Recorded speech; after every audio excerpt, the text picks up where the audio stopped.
Hey, welcome back to another episode of Hashing It Out with Javi. This is number 17. Holy crap, number 17. I'm mind blown that I've gotten this far. One was nuts, but 17, that's crazy. Anyways, welcome back. Today I have my friend Elizabeth on, and we're going to talk about how I know her and how I know who she is. And she probably didn't know who I was, and Stalker. weird, not weird, but pretty cool how social media can connect people who have already had a connection. So, Elizabeth, welcome to the podcast. Thank you. Yeah, I'm and today, excited. I'm excited to have you. Today we're going to talk about what I would call extreme weight loss. Yes. Right? Extreme 100%. weight loss, bariatric surgery, body dysmorphia, the things that come along with that, depression, anxiety, all those things, right? And I really wanted to have you on because I have a lot of followers and I have people in my family who have gone through this surgery, and I think it's a really good, healthy thing for people to do, you know, if they need to be able to manage their weight and that kind of thing. And so, welcome to the podcast. Thank you. Let's talk about your experience. So let's talk about your journey from maybe, you know, being young to where you got like maybe your heaviest weight, and then how you lost weight and that kind of stuff. Yeah. So I've always been overweight as long as I can remember. I've always loved food. Growing up in the kitchen with my grandma, great grandma, aunts. So that was part of my growing up. I love to cook. I love to eat. And a lot of the times it's your family telling you, oh, you want more, you got to have seconds, you have to clean your plate, so throwing away food is not a good thing. Oh boy. So yeah, just always loved food. And I can remember from a young age, just always feeling really self-conscious. I knew that I didn't look like everybody else. Felt really bad about myself from a young age. So I knew it was something that made me unhappy. And just growing up, I didn't really try to lose weight. I just kind of was like, this is who I am. I went along with it. And thankfully I wasn't bullied. Right. I didn't, you'd have a couple instances here and there, but compared to what people are going through now, I'm very thankful that I didn't get what a lot of kids get these days. Thank God there was no social media when you're growing up. Thank God. I know. But yeah, so I always felt bad about myself. And I knew that I was heavier than everybody else.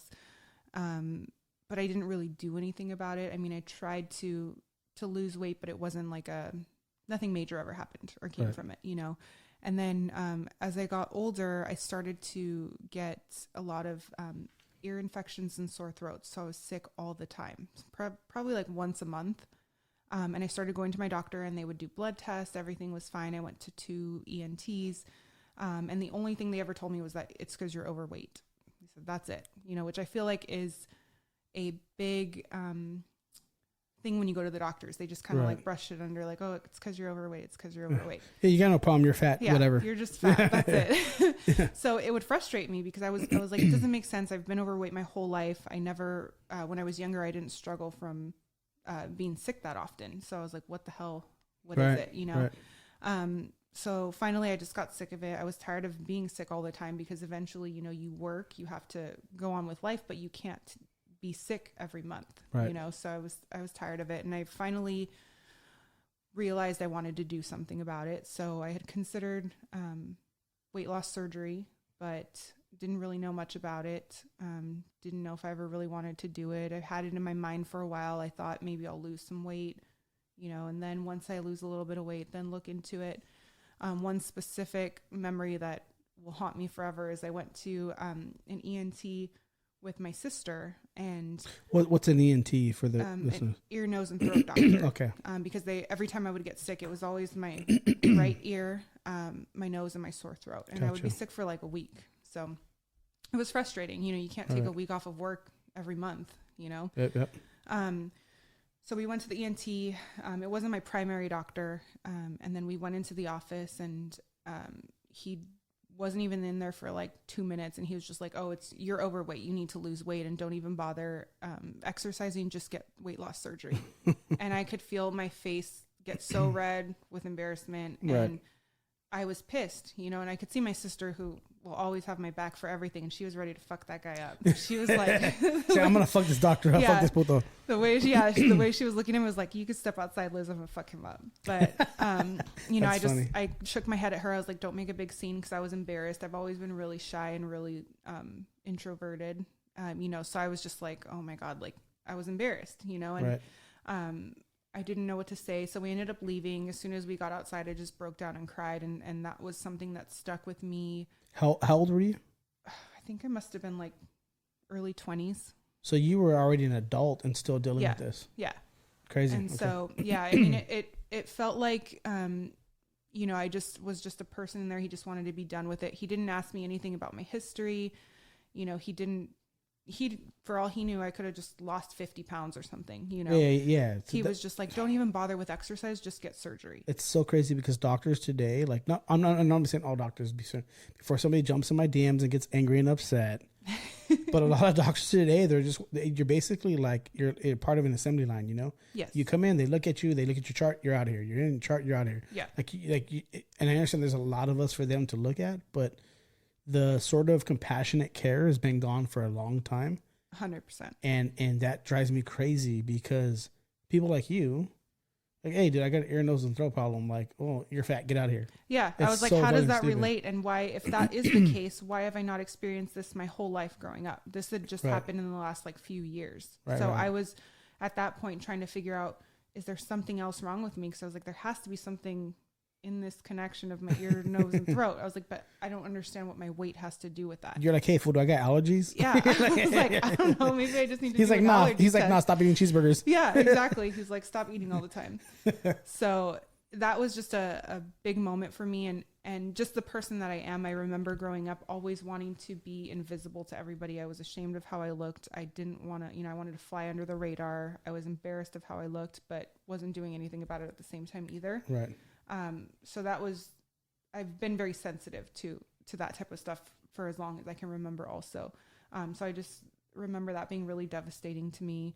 And then finally, you know, part of that too was seeing, my mom's health and just growing up and her not being as healthy as she was. And I was like, I don't want to get older and not be able to move around. I realized how much weight I was carrying around and how it was affecting my daily life. And I was like, I got to do something to change this. So I decided to look into the surgery, and that's when I decided to do it. Yeah. And so you went through, do you know how much weight you actually lost after the surgery, or how much, where you were at to where you are now? Like, is there a quantifiable number, you know? Yeah, it's about 80 pounds. 80 pounds. Holy shit. That's a lot of weight. Yeah. That's like a junior hire. Yeah. I always, in my mind, this is so embarrassing, but I used to work at Albertsons. I was in the service deli for 5 years. Yeah. I remember specifically, and I've always equated it to it, but the cases of chicken that we would have were 50 pounds each case. And I'm like, that's almost 2 cases of that chicken. And those are heavy as shit. Yeah. Too. I'm like, I was carrying that around on my body, and I don't remember feeling that, you know, when it was on me. But there's definitely things that I feel like even if I'm sitting on the floor or something and getting up, it's not as hard as it used to be. You know, just realizing certain little things that people take for granted every day, you know, like sitting in a chair. Tying your shoes. I fucking hate my upstairs. life right now. Tying my shoes is tough right now, yo. No, just kidding. But it you know what, you're right though. Right now, like I've been telling people, I always joke around with being fat on my Instagram, like all the time. And definitely I'm the heaviest I've ever been in my life. But I just started doing like this whole keto diet and shit because your cousin Robert, he was on a previous podcast, and I've lost a little bit of weight from it. And the little bit of weight I lost, I'm like, holy shit, man! Like tying shoes is easier. Yeah, I didn't think it was hard then. The smallest things you don't realize. I was like, I didn't think tying my shoes was hard then, but it's not. It just seems a little bit easier now. Like, and it's just weird, man. And so like 80 pounds, and that's, I mean, I lost 15 in a month. That's nothing. 80 pounds is still huge. Well. Yeah, I mean, it's not going as fast as it was when I first started, and I you know, and I'm going to stick to it, and I'm going to lose a lot more weight. But 80 pounds is huge, right? And I think the transformation that does to your body is also extreme, and we'll touch on that some more too, right? On kind of what happens to your body after you lose that weight, you know. So there's different kinds of, and I think the term is bariatric, right? Yes. there's different kinds of bariatric surgeries, right? There's touch on the different kinds that you know of, because I know that they're all different. I know there's some older ones, newer ones, kind of modern ones. So they have the gastric bypass, which is what I have, which is where they close off part of your stomach and then they just kind of reroute your intestine. So food doesn't even go through that portion of your stomach anymore. Okay. And they make the size of your stomach like an egg, so tiny. And then the sleeve is where they actually cut out part of your stomach and remove it.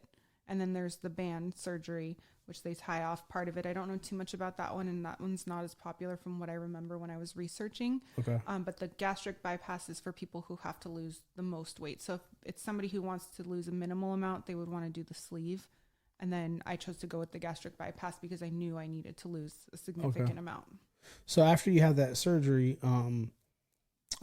well, let's talk about the recovery. What was the recovery like? Because here's what I'm mind blown about. I have some followers who, I hate using that word. They're not followers. They're people that I interact with online, who recently had surgery done. I don't know what version she had, but I know that the first day or two, she was like, oh my God, I hate my life. This sucks. It's so horrible.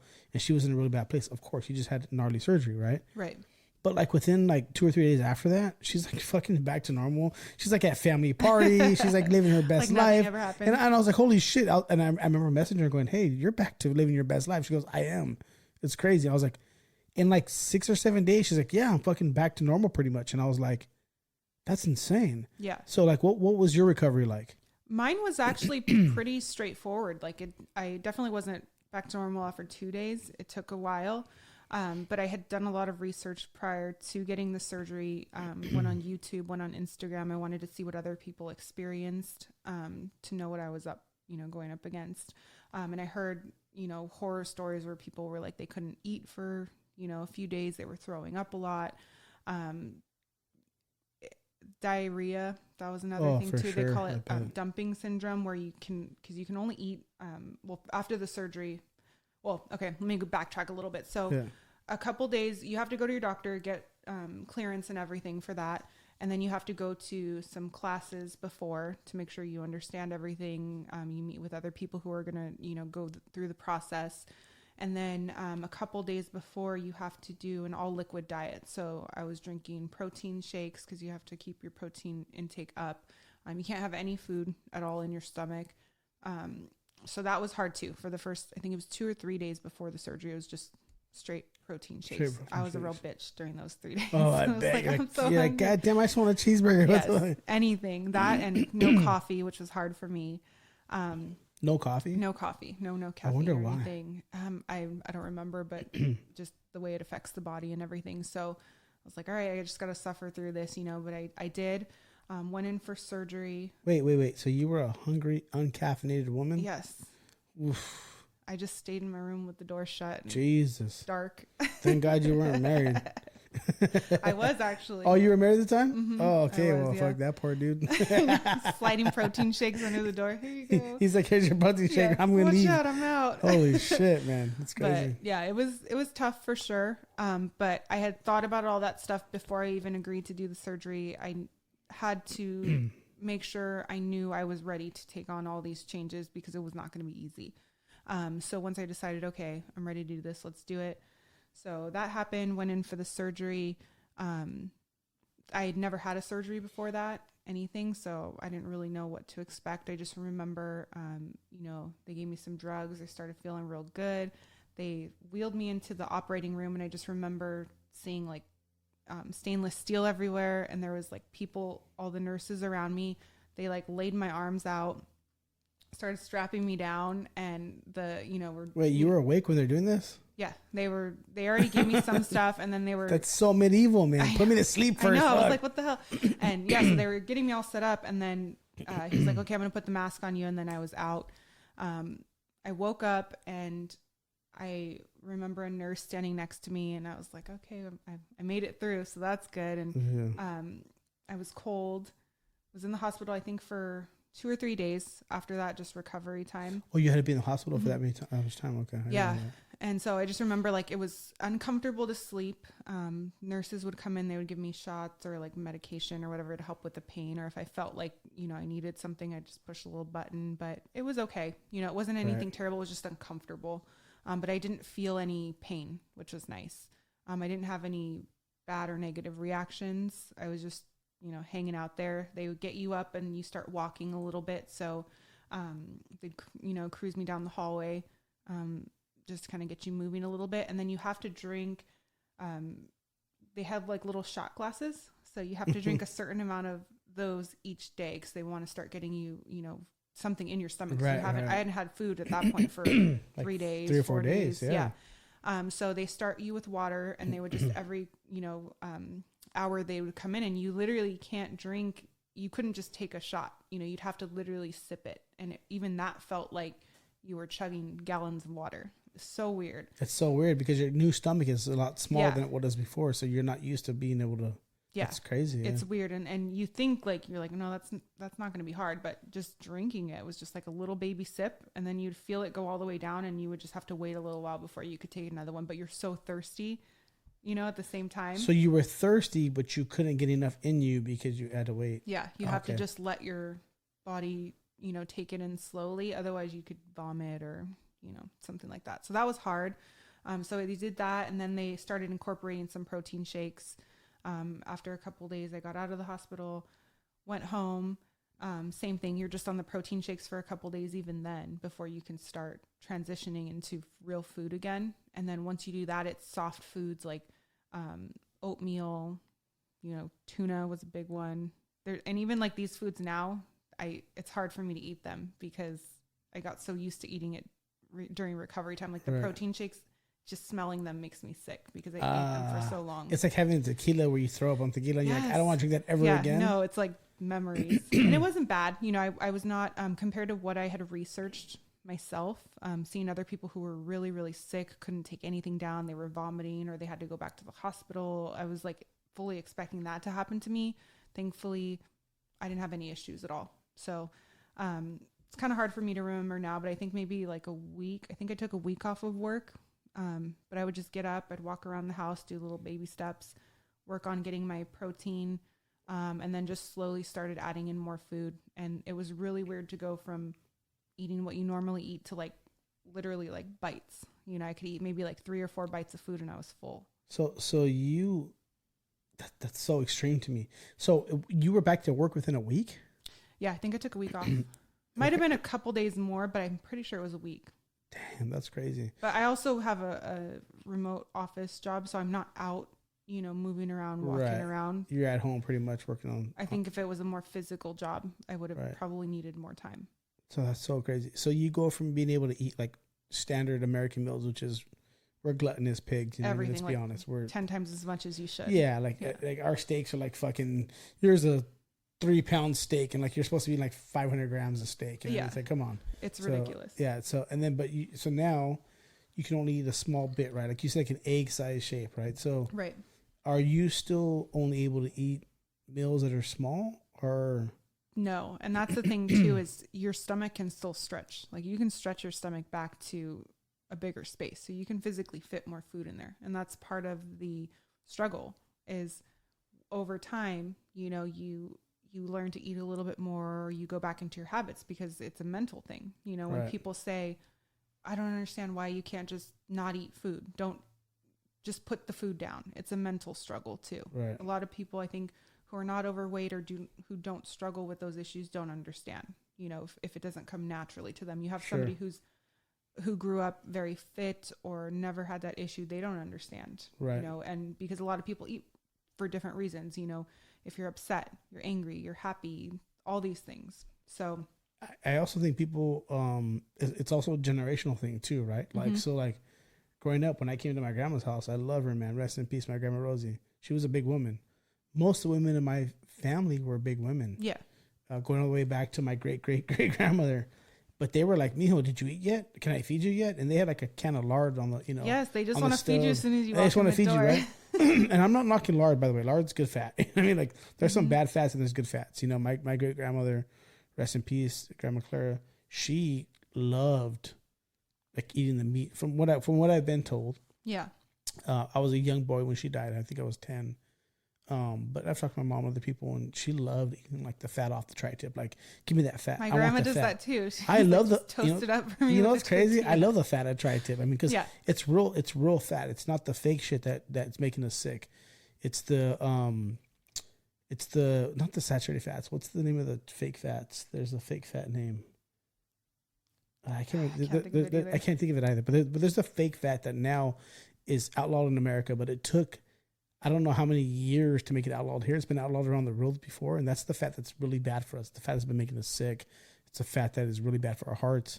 But like if you're eating animal fat, like I can't imagine knowing now, and I'm gonna bring up some random topic right now because I'm that guy, right? I'm the guy that brings up random shit, but like Inuits, Eskimos, what we know is Eskimos, and I'm sorry that's a bad derogatory term today.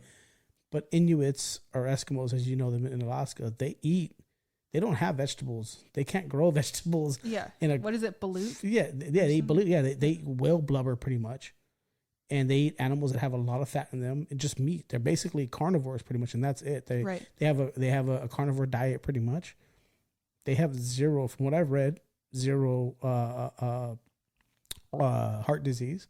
And so like I think the way people used to eat was probably the way we were supposed to eat, you know what I mean? But I also think that us growing up in the generation we did, our grandparents came from like the World War II generation, and they came from my great grandmother from the Great Depression. Mm-hmm. So like they were trying to conserve everything. So like, did you eat? If you didn't eat, I need to feed you now because God knows when you're going to eat again. Even if I did eat, they still wanted to feed exactly. us. They're like, I don't care, sit down. I'm making you food. It was, and I hate to say it this way, and I hope it doesn't offend anybody, but it's a peasant mentality. You know what I mean?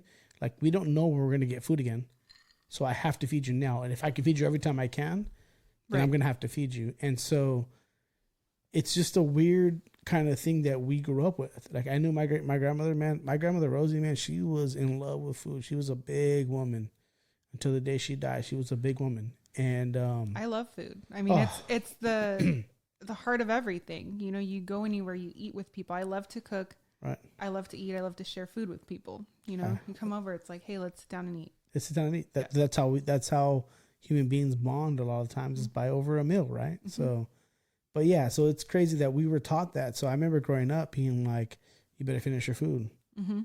Like, and what's crazy is like at Thanksgivings in my family, on my mom's side especially, like they'd be like, who ate the most? Oh, I had 3 plates. Like, you know what I mean? I'm like, holy shit. Like, yeah, it's a good thing. Like, oh, I had 3 plates. I'm like, holy shit. Like that one time a year, sure, you should probably have 2 plates. You know what I mean? But like, if that's your goal is to eat who ate the most, yeah, kind of crazy, right? Like, it's just weird. So and it's not blaming anybody. I'm not saying anyone's to blame or anything like that, but it's just generational norms are passed down to us. And I think genetically our bodies also modify themselves to be able to assume that stuff. So I always tell people like I have peasant genes.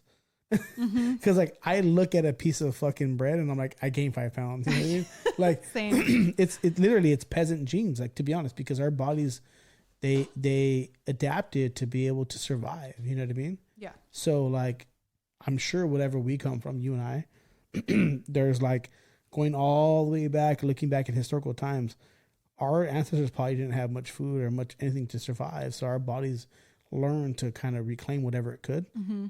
So literally, if I eat a pasta, like I'm gaining 3 pounds. Like, give me a plate of pasta, bro. I'm fucking gaining 3 pounds. Like it is what it is. You know what I mean? I've never been skinny. I will never be skinny. And people are like, I fucking hate when people tell me, oh, of course you can, bro. Fucking CrossFit, dude. Fucking whatever, dude. Like, trust me, man. In my past, I have put in some serious work physically. Mm-hmm. And even at my greatest ability, there's no way I even have one corner of an ab in my body. You know what I mean? Like it's just not going to happen. So fuck off, dude. You know what I mean? Like, come on, just fuck off. You know what I mean? Seriously. Take your abs and go over there. Yeah, no, and it's okay. I don't need your fucking abs. You know what I mean? Like, but all of our bodies, there's 2 different kind of body types, and we scientifically know that some people just retain food for whatever reason. You know, we all have that homie who's super skinny. Mm-hmm. And my homie, his name's Oscar Lamelli. Look him up, Google him. I call him tripas or dry goods because this fool's full of a bunch of guts, and that's it. Like, he's just a skinny scout. No matter how much you feed this guy, he's 45 or 6 years old now. No no matter how much you feed this man, he's still just going to be ripped. Like, he's just never, ever going to gain a pound. But he's also very active. Right. You know what I mean? There's so many factors that go into it. Sure. But his body type is that. He's never, ever going to be a fat guy. Even when he's 70 years old, he's going to be a skinny dude. He's going to be like a skinny fat guy. You know what I mean? Like, you know, so like what I'm saying is that, like, we all have our body types and stuff, and we've all been kind of conditioned to think like what's normal, what's not normal. And I think today's we're living in a time which is actually pretty cool. There's two things that I want to talk about with regards to body image today. So I think it's absolutely cool that today people are talking about body image and saying like, hey, it's okay to be fat as long as you're healthy. It's okay to look a certain way as long as you're okay with it. But I also want people to be realistic about being unhealthy. You know what I mean? So like, sure. What's that woman's name? Tess Munster? Oh, yes. You know who she is? Yes. Okay. I'm sorry. It's cool to be body positive, but you cannot be healthy at that size of a human. You know what I mean? She can scream to the high mountains that she's super healthy and body positive and whatever. I guarantee you her numbers are probably not healthy. You know what I mean? I agree. So I think she's promoting a level of, I hate to use a strong word, but ignorance to people. You know what I mean? Right. Like, we should aim to try to be healthy. All of us should. We have one chance in this life. We have one body. We should cherish it, take care of it, and do what we can to make it last. Right. Well, for her, like, that's, to go on that topic too, with that situation, it frustrates me because for them, it's more of just a business aspect. She doesn't care what she's putting out there because she's getting paid at the end of the day. Amen. Yeah. There's another girl that I follow who, she, I don't know how many followers she has, but she's always, quote unquote, working out. But I followed her for a long time. When I first found her, I was like, oh, that's really inspirational. I want to, go along for that ride. She hasn't changed at all, but now it's just like, oh, I'm doing promos for workout gear. Oh, here I am promoting this. Here's this, protein powder, blah, blah, blah. But I'm like, your body hasn't changed at all. So what the hell are you doing in this time? And finally I started like scrolling through the comments. I was like, I can't be the only one that, sees that. And people were like, how come you're not losing weight? What's going on? And I was like, okay, I'm not crazy. And then all of a sudden now she's working out with a trainer. And I'm like, finally, I think all the heat got to her because people were starting to say like, look, we've been following you for a long time. And everybody, it's not easy to lose weight. But if you're promoting this healthy lifestyle and you want to be working out all the time, there should be some sort of results following that. Sure. If you, as much as you're quote unquote working out, I should see some change, That Tess, is it Tess Munster? Tess Munster. Yeah. She posts workout videos all the time. And I'm like, dude, she's, and by the way, I'm not body shaming anybody. If that's what you're into, that's what you're into. And that's totally fine. And I get it and I respect it and I even support it. But we have to be honest at some point to say like, dude, she cannot be healthy. Like, right. She's probably like what, 400 or 500 pounds? Something like that. She's a big woman. She's really big. She's really big. And she's promoting like, I think what I'm saying is that what she's doing or what she's feeding to women who really want to get, or men and women who really want to get in shape, is she's feeding them a false narrative. Yes. You know what I mean? Like it's not, you can't just eat cheeseburgers on the couch with your sexy, skinny husband who's tattooed up and that makes you a healthy person. No, you have to work for it. Yeah. You of all people know how hard you have to work. Yeah. It doesn't, you don't just lay around. You got to work for that shit. It's not easy. It's not easy, right? It's an everyday struggle. So I think there's a stigma that goes along with people who have this kind of surgery, right? Mm-hmm. And I think it's weird because people were like, oh, well, she had the surgery, he had the surgery, and they cheated. Right. Like, and what's crazy to me is that I somewhat understand their mindscape only because from the viewpoint and the lens of, well, they didn't have to work that hard. But I think people don't understand how much work it takes after you have the surgery to continue to keep that up, right? And not just that, but all the things and changes that have to happen in your life for you just to exist. So like you go into a hospital or you go to the doctor and you have the surgery, it's not like it stops there. It's like you just have a surgery and all of a sudden you just lose a bunch of weight and there's no work after that, right? There's a ton of work that happens after that, right? Like, tell me a little bit about your experience of that kind of work and kind of the stigma, or why that stigma is kind of, in the sense, not, it's misdirected. They don't understand the amount of work it takes after the surgery. Because I know personally, I've watched people in my life that I know personally, and I won't put names out there, but you know who you are if you're listening, and I'm sure they're listening. They're going to listen to this podcast for sure. I've watched a couple women in my life who have gone through this transformation, and it's by no means been an easy road for them. I think what this did for them is put them on notice and say, hey, now you're here. Here's a checkpoint. And after this, you have to do X, Y, or Z. You have no choice anymore. So how difficult is it after to continue to maintain or to continue to lose weight after you have the surgery? Yeah. So I looked at it before I had the surgery. I was like, okay, whether or not I physically move and exercise, change what I eat, I'm going to lose weight no matter what because of the surgery, because I can physically only eat so much food. Right. That's at the end of the day, whether I'm eating, fries and a burger, pizza, healthy, whatever it is, I'm still going to lose weight because I physically can't hold that much food down. I knew from my goal was I wanted to be strong. And the reason I wanted the surgery ultimately was to be healthy, because I didn't want to end up being, 40 years old, can't breathe, can't walk upstairs, huffing and puffing. You're attacking me. Stop attacking me. Stop attacking me. I didn't want to, be in the handicap parking going forward. But, I didn't feel good. I didn't feel good about myself. I was pissed off that I was getting sick all the time. And I was like, I'm tired of this crap, Right. and it's only going to get worse from here. My diabetes runs in my family. I was like, I don't want that to happen to me. And overall, just in general, my health was always good other than my weight. So for me, the goal was always health. But I knew that once the weight was going to start coming off, I knew I was going to start, eventually I'd have loose skin from that. And I also knew that I wanted to build muscle. I was like, I don't want to be like, my goal has never been to be skinny, because like you said earlier, I know just my body type. I could never be skinny, and that's never been something I've wanted. I just wanted to be healthy. I think you're going to be skinny. Thank you. Actually, I don't think I know. We'll see. It's going to happen. We'll do a reunion. Yeah, we'll do a reunion podcast. Yeah. You guys are going to see the transformation of this woman, and it's going to be fucking amazing. It'll be interesting to see, because even like if I thought where I am now was anywhere that I could have been, I would have laughed. I just I didn't know what to expect. But I knew I wanted to be healthier. So when I had the surgery, I said, okay, I'm changing everything that I'm eating. I started just doing more lean proteins.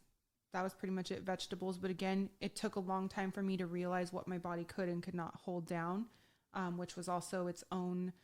That's another thing too. Like, you have to relearn what your body's going to take. And it was so weird and hard, because you'd eat a little bit of stuff. And thankfully, with the whole, like, they call it dumping syndrome. So when people would eat certain things, you would either get really sick where you would throw up, or you get diarrhea, or both, just depending on how your body took whatever you ate after the surgery.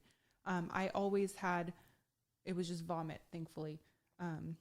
Thankfully I wasn't like, you're like, forget chorros, I'm not throwing up, I'm good. Puking at the same time. But yeah, and it was very rare.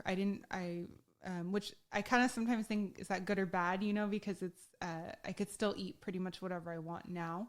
I would just have to kind of test things out. So anything super greasy I can't really have.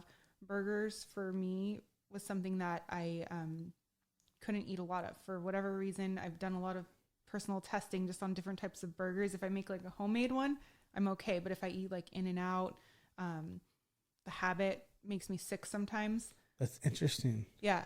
The other thing too is like, how fast am I eating it? Do I take a bite, let that kind of settle for a few before I eat more? There's so many different things. It's weird. It's hard to explain until you go through it, but to realize how your body changes and adjusts to all these different foods. Because I can eat one thing and be fine, and eat the same thing, a week later and get sick from it. So there's a lot of different factors that you have to figure out going over time. It's really weird. Are you still experiencing that today? Like, is it the same thing today? Yeah, it's just really random, rare things. Sometimes I'll get with sugar, if I'm eating candy or something. Like, I can still eat everything I used to eat. I just have to eat way less of it. So certain things, just depending, and I'm still learning that as I go, being 3 years later, How much I eat of it, how fast I eat it can get me sick. And there's another thing that I've experienced, which I'd be interested to know if other people who've had the surgeries go through, is I'll get really hot and I'll just start sweating. Like my whole body will get instantly like dripping in sweat. Just randomly. And I get shaky. Kind of like when, a diabetic person, if their sugar drops. Yeah. Or I call them meat sweats. When you eat a lot of meat. The meat sweats. If you think about it, honestly, like if I eat a lot of meat, I get like that. Like I can be like, oh shit, I call it the meat sweats. I got the meat sweats, bro. I wonder. Yeah. Cause I've been trying to figure out too, like trying to pinpoint what triggers that reaction. But that's only happened to me like 3 or 4 times since I had the surgery, but I don't know. How long ago did you have it again? 3 years ago. 3 years ago? Yeah. Yeah. So I don't know. That's the only weird thing that I didn't really, even when I was researching stuff, I didn't hear anybody talk about that. It might just be like the mini meat sweats. Maybe the baby sweats. the mini stomach meat sweats. You know what I mean? Something. Yeah. Cause it's really weird where I'll get super shaky. I'll try to eat something and then just my body is just drenched. And then I'm kind of sick for a few hours. I know it has to do from the surgery. I just can't figure out what makes it happen if it's just a random occurrence. But it's an ongoing thing. It's not something you just get the surgery and then your life's fixed magically. Because mentally, I still want to eat the same things I ate before. That takes time to work on too, to train myself that no, I'm not hungry. No, I don't need to eat that. What's a better choice for me? But physically, you can't do it, right? Like, I mean, I guess you can, but you would just get sick, right? Right. So is that how it works? Like, physically, you could be like, oh, I want this cheeseburger. But if you eat the whole thing, you're probably going to throw it up. Yeah. Yeah. There's been times where I've definitely pushed it, because it's food. I love it, So I eat something. I'm like, damn, this is really good. I'll force myself to eat more than I should. And then I'll just throw up. That sucks. Yeah. So your body literally is like, no, that's enough. You've had enough. So, but I would assume over time, kind of the levels of what you can push or the extent you can push your body to, right? Like, like, oh, I could have this half a taco, but I can't have the whole taco. Yes. Yeah. You know that, right? Yeah. So. Because for sure, when I first, the first year or so, I was eating, just like even to eat like an egg, something like that would take me a long time. Now I could eat 2 eggs, 3 eggs if I'm really hungry. But even then I have to space it out. I got to eat a little bit, give myself a break, time to digest, then eat some more. So that's one of the things recently that I know I've been kind of letting myself fall into bad habits again, as far as like overeating when I shouldn't. Yeah, but 3 eggs is no big deal. You're fine. But it's one of the things too, though, where I feel like it's a black hole that I'm falling into. Like I want to keep eating more and more and more, but again, you can still stretch out your stomach. You're being mindful of it, that's the next thing I was going to ask, is that like, so people who go through the surgery, like it immediately affects them from what they can eat, right? As far as the amount, but over time you can change that. You can, I've read that you can eat through your stomach pretty much. Expand your stomach to the point where it's back to normal pretty much. Exactly. Yeah. So you can have the surgery and you can still gain the weight back. You can, if you fall into those habits and eventually, cause it's just kind of a trickle effect. You eat, your stomach gets a little bigger, you may throw up, get sick, and then you're like, okay, I'll push it a little more the next time. But that's something that I have to be aware of because I don't want to fall back into those habits, So that's, I think, kind of the disconnect where people think having this surgery is a fix-all. It doesn't. It doesn't change anything. No. I mean, it changes you physically, but you still have to control what you're putting in your mouth. You still have to control getting up and going and exercising. The surgery doesn't affect that. It basically limits the amount you can put in your mouth to a certain extent. You know what I mean? And what's crazy is if you think about it, like, there was a condition, I think it was called bulimia anorexia. You know what that is? Where you eat and then you throw it up, right?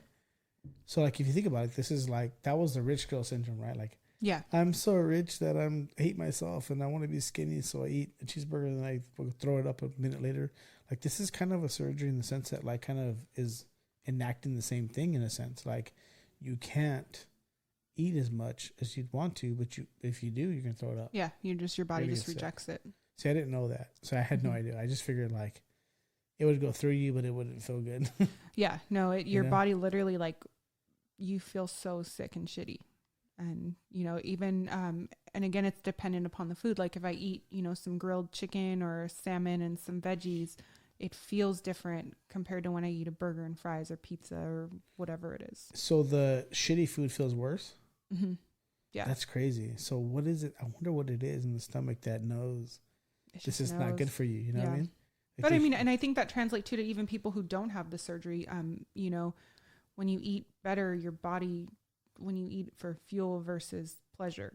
Right. You know, when you're eating, you know, just think of when you're having like a pig out night. Let's say you're doing movies and you want to just eat tacos or, you know, French fries or whatever it is, like heavy fatty foods compared to if you eat a salad or, you know, lean meats or things like that. You feel different. Yeah, you want to go lay on the couch and be a slug, but if you eat something that's healthy for you, you feel more energized. It's so crazy. I never heard this before, so this is like really. Yeah, I didn't know that that different foods affect people who have bariatric surgery differently, and that's a real eye opener. Yeah, like people should realize, like, hey, are you eating for sustenance and for fuel and energy? Or are you eating just to be a fat pig? Just to eat, yeah. Fuck, I hate my life right now. I just had an epiphany and I hate myself right now so much. Mind blown. Because I mean, like, it's insane. Because like you said, your stomach now in the condition it's in, the new condition it's in, knows the difference between good or bad. Mm-hmm. Yeah, I can instantly feel it. And there's even times where I'll eat something, like if it's a newer food that I haven't really had much since the surgery, I'm like, I'll take one bite and I can just feel it goes down differently. And I'm like, my stomach doesn't like that. So I have to eat, you know, I'll That's either crazy. Won't eat it all together or I'll just eat it like sparingly. That tells us so much. Mm-hmm.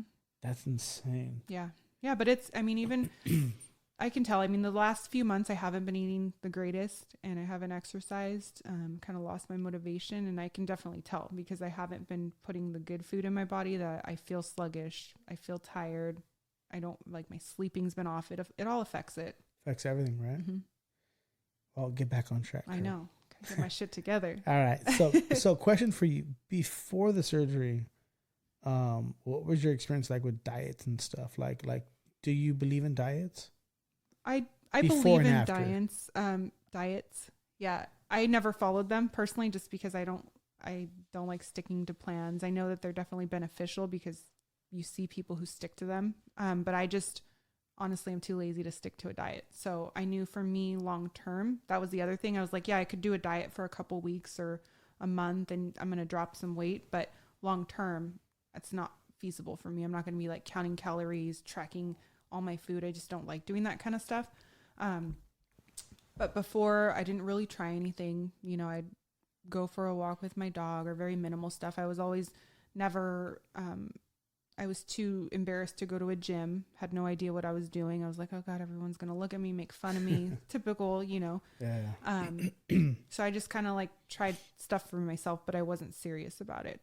And then pretty much once I had the surgery, I hit the ground running with it. I was just like, all right, get over yourself. You had this major surgery, go to the gym, figure it out. So I just went, I kind of just would watch what other people would do on a machine. And then I would go on it after them and I'd be like, okay, like I'd try it out. Like, this is how the machine works. Okay, I got that. And just kind of go from there. And then, I've never done really diets at all. I don't like to follow that stuff. So for me, I just changed what I was eating, where it was just, I would grill and saute vegetables every day. I would try to eat minimal carbs and just lean meats. And if I wanted pizza or I wanted to eat something like a cheat meal, I would just eat it. I just wouldn't eat 4 pieces of pizza. I'd eat 1 or 2. Right. And that's important. So see, for me, like, diet's everything, right? Like, I think people don't realize the amount of food in America. Well, let me re-say that. Diet is everything in America, because in America we have such a worst fucking diet in the world. It's terrible. It's we're blessed to have such a high calorie content diet. It tastes so good, but it's really bad for our bodies. You know what I mean? Like, you go to, like, you know, anywhere in Europe, you get a little plate of food, and Americans are like, I'm fucking starving, dude. Where's the second and third or fourth course? Where's the rest of it? Yeah, I'm like, dude, that's what you get. You get you get a 5-ounce steak. What are you talking about? Like, that's what you got. Well, I want more. Yeah, because we, like, you know, you go to like a fast food place, right? And you buy a meal, and there's like a huge burger, right? Like, you go to Cars and you get a double Western bacon cheeseburger, right? And it's like this huge burger, and and then you get like a fries. 5-gallon soda with it. Well, and a 5-gallon soda, and you get like fries. Even before you get to the soda, there's fries, like this extra large fries. It's like another 2 pounds of fries, and then you get a soda, and you're like, there's like 3 or 4 pounds of just sugary water. Like, our diet is so disgusting. Trash. It's literally so trash. bad. Yeah. It is so bad, but it's so good is the problem. You know what I mean? Like the fact that we're suffering from like what I call influenza. You know, influenza meaning that we have a lot of money and we're spoiled and it's first world problems. It really is. You know what I mean?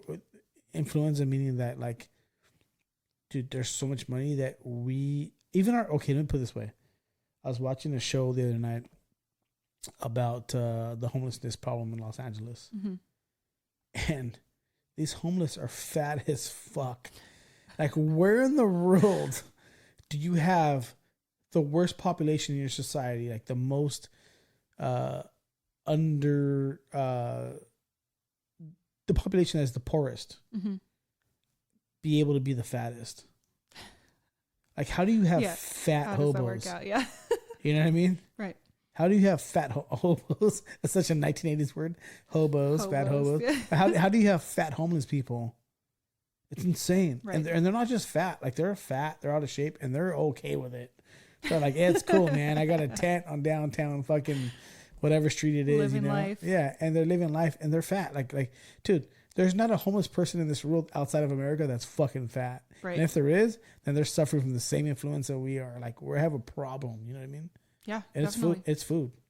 A lot of it is food. We're so out of tune with what our body actually needs. You know, Right. like you said, it's like you're used to having huge portions of everything. Like, it's more and more and more. It's like, I want to pay less for more food. Oh, yeah.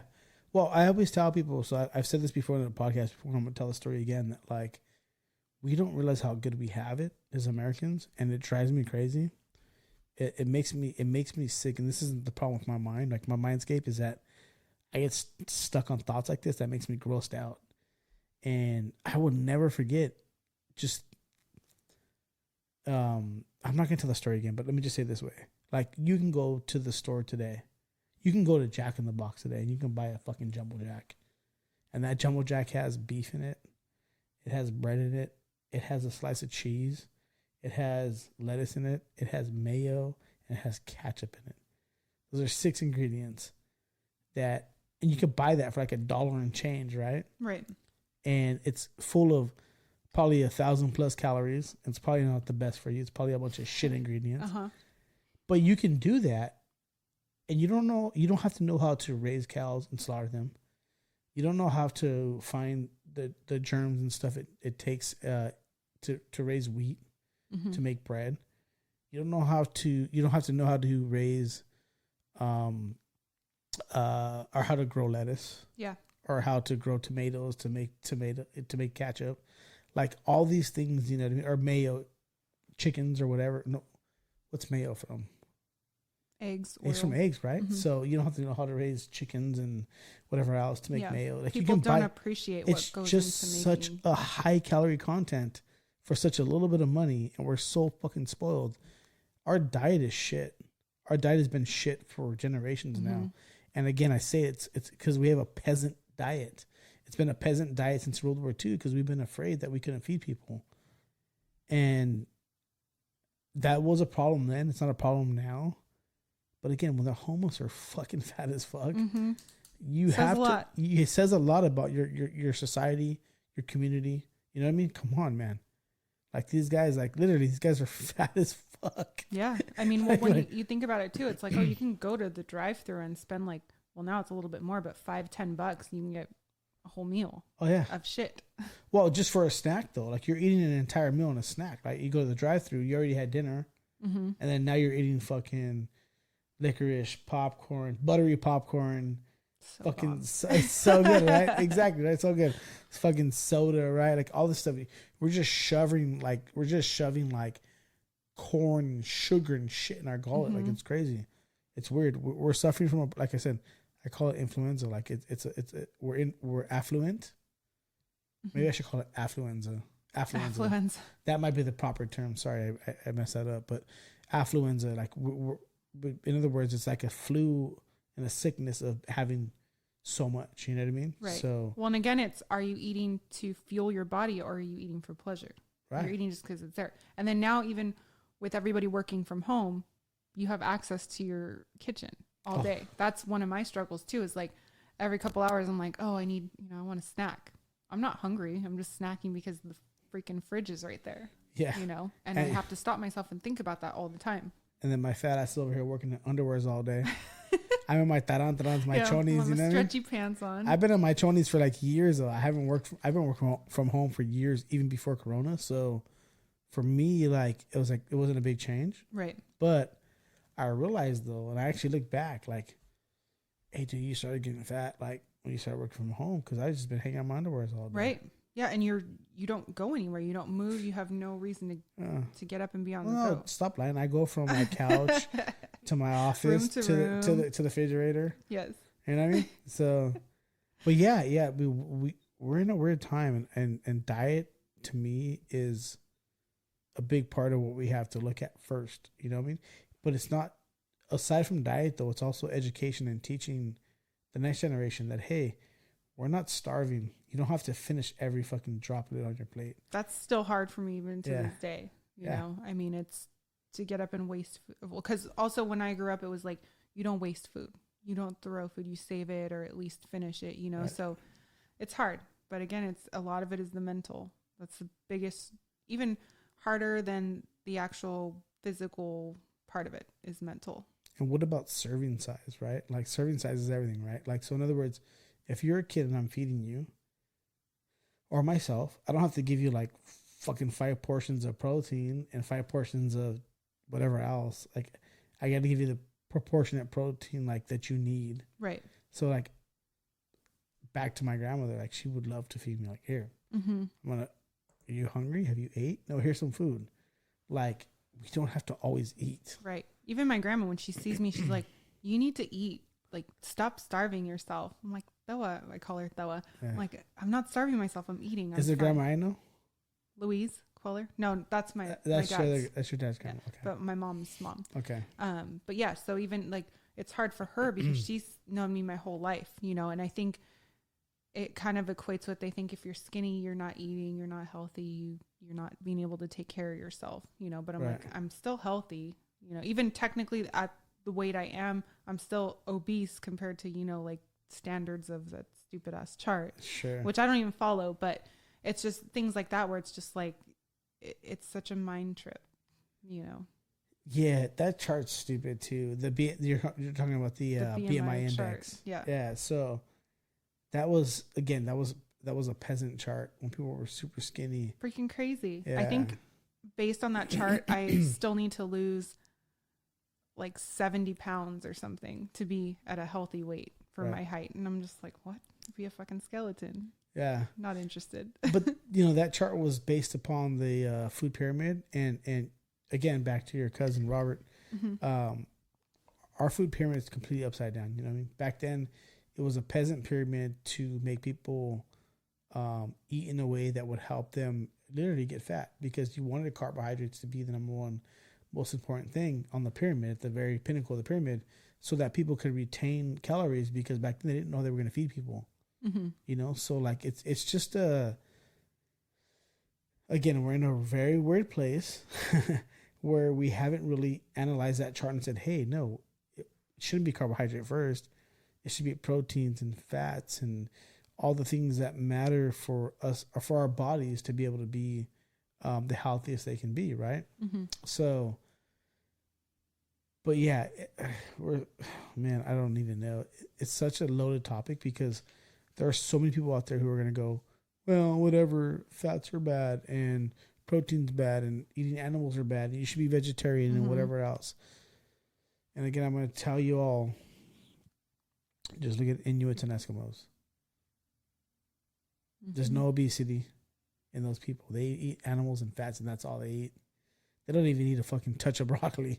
Like, what the fuck's broccoli? And they're like, what the fuck is kale for? That goes on my steak to make it look cute. You know what I mean? What the fuck is that? The you know garnish. What I mean? Yeah. And they live fine. They have heart disease. They have no obesity. You know what I mean? So, but again, I think there are different body types. Yeah, it's not the same for everybody. 100%. I think when it comes to how you eat for your health and what makes sense to you is absolutely 100% tied to your body makeup and your biology. You know what I mean? To me, again, me, always been a fat guy. Never going to be a skinny guy. No matter how hard I try. Now, I'll be skinnier than I am now. I'm a fat piece of shit right now. I'm going to be skinnier than I am now, and I'm going to get back into being, you know, I'm going to bring fucking sexy Javi back. You know what I mean? Yes. I'll bring it sexy back for sure. But you have all the gym space here. it's amazing, right? I want to come over and be like, let's do this shit. You and I can work out for sure. Let's do it. You're like 15 minutes away from my house. You're close to that. You're out here, right? You're in the same area? Okay, cool. Mm-hmm. Yeah, we're in the same area. But yeah, we can totally do that. But like, it's genetic makeup is everything. And people don't, that's another thing too that I want to talk about is kind of the body dysmorphia aspect of this, right? So I know that there are a lot of people that I know personally. I know some women today who are like the hottest women in the fucking world, like extremely hot, like super duper sexy. Like you can look at them and go, "Oh my God!" Like who blessed you with that body? And they still look at themselves and go, I hate it. I don't like my body. I don't have that fourth ab. Like, right. Get the fuck out of here. Are you kidding me? Yeah. And what's crazy is it's mind blowing to me, you know? And in a sense, I realize that they're not just being humble, but there's a part of them who truly believes that. Mm-hmm. And that makes me really sad. I'm like, look at you. Like you have no, there's a girl on my Instagram today in my DMs who's amazing. She's a nice person. And I'd be like, dude, your body is amazing. Like, you should be proud of yourself. And she's like, no, I'm not. Like, you don't understand. Like, it's just not good enough yet. Right. And I'm talking like this chick is like hotter than J-Lo hot. And I'm like, dude, as a friend, I'm telling you, like, you stop it because no amount of nip or tuck or minus calorie content you eat is going to solve the problem that you feel in your heart right now. Right. You know what I mean? Like you are what most women wish they could have. Yeah. And you still don't think it's good enough? You're still not happy with it. Yeah. It's insane to me. I don't understand that. The pressure on women today, and I've talked about this a lot on the podcast and also on Instagram, is it makes me genuinely sad. Like it makes my soul feel genuinely dead and sad. Mm-hmm. That the amount of pressure on women today on women makes them feel that they have to look a certain way or feel a certain way. And they go to the extent of like these surgeries and all these other things to make themselves look good. I'm not talking about, we'll touch on that again, rather in the future about, in a few minutes, rather about corrective surgery. You know what I mean? We'll talk about that. I'm not talking about corrective surgery for a reason. I'm talking about there's so many women today doing surgeries just to feel sexy. Right. And I'm like, holy shit, man. Like you are already perfect. Right. But in their minds, for whatever reason, I'm trying to understand the female mindscape, and I don't think I ever will because I'm a man. No. Yeah, I don't think I'll ever understand that. But I wish I could, so I could find a solution for them, because it does make me sad that women feel the need to like really, do all they do just to feel cute. And again, because there's some women I know who are like, I'm talking like Instagram thought hot. You know what I mean? Like I'm talking like, there's no way you can potentially feel bad about yourself. What the fuck? If I had your body, I would be. I'm not gonna go too with it, but let's just say I would never leave in my bed. You know what I mean? Right. Like you know. Yeah. So. Well, I think too, everybody's it's because everyone's comparing themselves to this image on social media that's not even a real thing. So you don't even know. Like, people don't know what people look like in real life, and especially now with quarantine. We aren't around people as much as we were, but it's, you go out, people have stretch marks, people have cellulite, people's bodies move and jiggle. Like that's normal, but you don't see that on Instagram, Sure. You don't see the one picture, the one video, but there was 900 photos before that. And then even then that photo is still changed with a million different apps. Or they post the same fucking picture from like 5 years ago. Yeah. Where it's like, come on, dude, you don't understand. Yeah. Yeah. So it's in people's heads. I love social media and the internet and technology, but at the same time I hate it, because I think of when I grew up, we didn't have all that stuff. We were just out cruising around with our friends. You weren't thinking about all these other people who were on Instagram posting a little snippet of their life, which who knows what's really going on. I mean, I know people personally who, are not happy, but is not what's portrayed on their social media, Yeah. I mean, it's no different than somebody like coming into my DMs being like, hey, we should hook up, blah, blah, blah. If I could show my DMs. 5 minutes later, like, I love my wife. I love my kids. I love this and that. I'm like, all right, it's social media. If only I could show my DMs for 5 minutes. Yeah. So that's all social media is. And I think, it's, people need to remember that, but it's hard because everyone's so brainwashed, so you see that. I mean, I still see it, I look through social media and I'm like, damn, that girl has a nice body. Like, I want to look like that, this and that. But I'm finally at a place now where I feel a lot more comfortable. And I think it finally clicked in my head. Like, okay, I look like a normal person, and that's all I wanted. And that's all I ever wanted, because I think prior to, I don't know. Weight, I thought you were a normal person before. Thank you. I personally thought you were very attractive before. You know what I mean? I always thought you were at whatever size, but I think you are today an entirely different human. I've watched you evolve, and that to me is like everything. Right? I'm like, that's awesome. Like, I watch you, I see where you were then and where you are today, and I'm like, fucking amazing. Yeah. So to me, you're welcome, of course. To me, it's like, people are always going to judge you no matter what. Right. And so, like, you post a lot of very personal things online about your body, about yourself. And I see sometimes where you're struggling still, Mm-hmm. And every time I say it, I'm like, God damn it, stop it. Because, like, just if we've had multiple conversations. Yeah. I'm like, if you would have saw yourself from where you are to where you are today, like, stop it. Like, you're doing fucking amazing, and keep it going. You know what I mean? Right. It's an example of why it makes me sad for women. I'm like, God, I just want to, like, if I could put my arms out there and hug every fucking woman in the world and be like, just stop feeling that way. Yeah. It's okay. You know what I mean? Because the reality is, to me, and I've proven this with like polls. I've done multiple polls on my Instagram page. I love those. Yeah. Yeah. Where I do those, where women are like, oh my God, I didn't realize that men don't care. I'm like, men don't fucking care. They really don't. And that's don't care.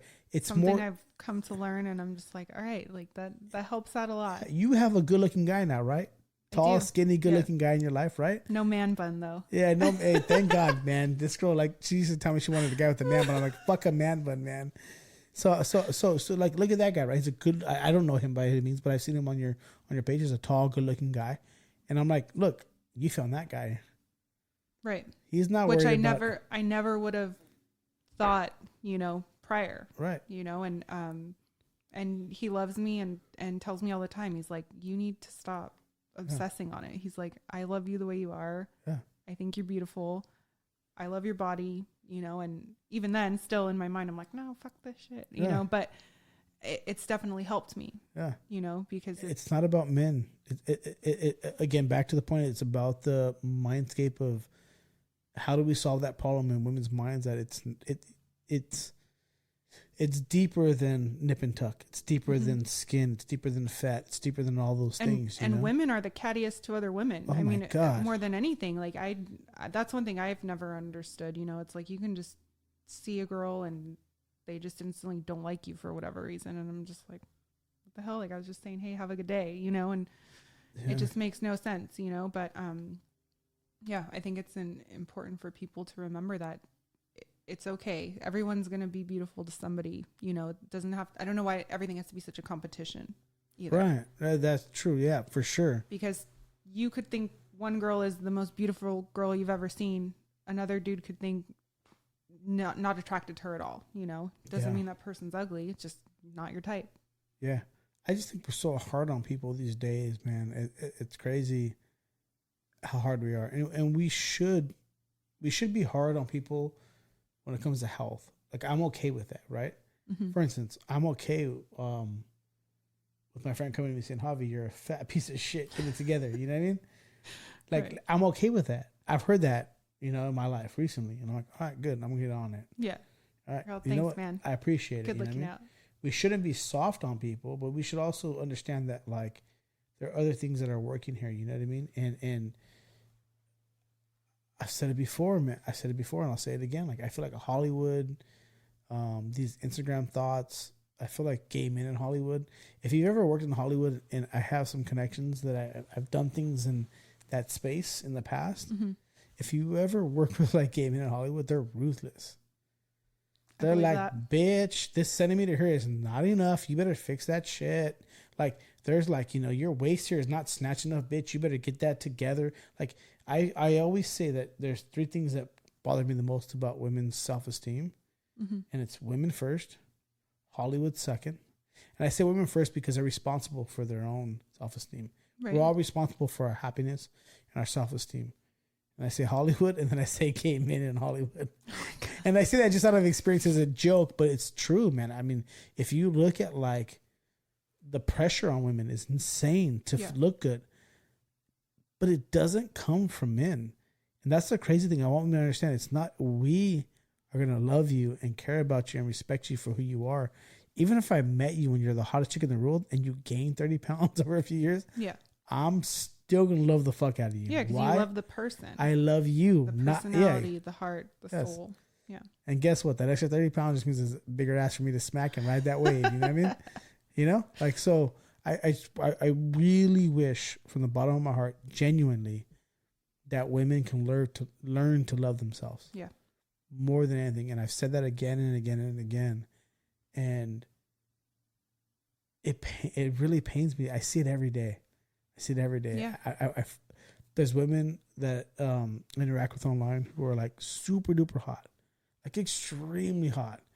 And like, I'm gonna get another surgery done. I'm like, why are you doing that? Like, right. you genuinely do not need that. Like, you don't need to do that shit. You were Instagram thought hot. Like, you don't need to do that. Yeah, but I need to cut this 1/8 of an inch off my waist. I'm like, what the fuck? I would also like to know, where do they get all this money from? Because surgery is fucking expensive. Hey, those stimulus checks are about to hit. All these girls are gonna have a Tijuana special real quick. Yep. You know what I mean?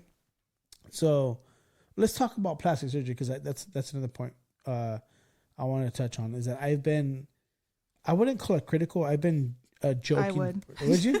Maybe. But I've been talking a lot of shit about women who get plastic surgery, because though I feel that a lot of like not a lot, but maybe like 90% of what I see online is women who genuinely don't need it. Mm-hmm. In my eyes, that's my personal opinion. But I feel like women like you, who go through a whole process of losing a ton of weight and going through the change in your body, right? So like, you've lost 80 pounds, it's a huge amount of weight, mm-hmm. right? So if I lost 80 pounds, oh my God, I would need surgery too. Hey, you never know. That's the thing too. And I'm going to need surgery after I a little nip tuck. You know? No. But what I'm saying is I've been critical in the sense of, in a joking manner, just mm-hmm. putting women on notice that, like, you don't need that, in my opinion. But there are women, in my personal opinion, like you, for example, who have lost so much weight. I've seen the transformation in your body. You post pictures of yourself before and after. You post what you look like now. And you post very vulnerable pictures of yourself, right? Mm-hmm. And I see you needing that surgery. And that's fine. To me, fucking awesome. That's what the surgery was made for, in my opinion. Mm-hmm. It wasn't made so you can go to TJ and get a fucking Brazilian butt lift, right? Because you wanted an extra inch on your butt to look cool on Instagram, right? It was for women like you. I'm looking forward to seeing your results. Me too. Yeah, and when they're done, I'm gonna be like, God damn. Me too. Yeah, and your man's gonna be like, God damn. You know what I mean? So I'm looking forward to those results. That's what those surgeries were made for me. So I just want to clear the air and tell people, like, look, I'm critical about the bullshit, but when it comes to this kind of thing, I'm all for it. Yeah. 100%. For corrective stuff, 100%.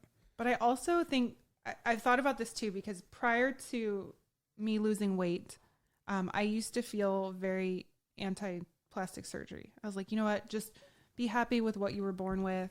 There's no reason for that. That's ridiculous, blah, blah, blah. But now, I definitely have to say that my mindset has changed. I kind of feel like there is a difference between needing a surgery, like with the excess skin. But I look at somebody, there's another girl that I follow on Instagram who has had a lot of plastic surgery, like nose job, veneers, everything. She looks totally different, boob job. But how is it, me feeling self-conscious about my skin?